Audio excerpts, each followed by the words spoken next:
মনে করতাম। হ্যাঁ, আমার চোরের অপবাদ দিয়া ঘরটা বাইর করে দিছে। আমার প্রথম পড়ালেখাটা বন্ধ করে দিছে। তারপর নির্যাতন করতো, অত্যাচার করতো। আমার 4টা বছর আপনি শিকল দিয়া বাইন্দা রাখছিল আমার।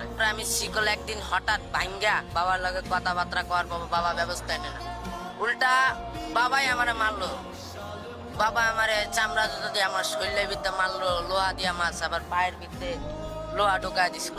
আপনার মনে করেন বাইতে যে বাইরেছি আর কোনো সময় যায় না। আইআইটি যাইছি, আয়া আপনার সদরঘাট আসছিলাম, প্রথম সদরঘাট আসছিলাম, ভালো আসছিলাম, পানি বেচতাম, পানি বুঝি বেচতাম। পরে আস্তে আস্তে আস্তে আস্তে বিড়ি খাওয়া শিক্ষা গেছি।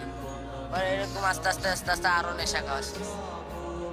বিড়ি খাই, গাঞ্জা খাই, এই হাবি জাবি সব খাই।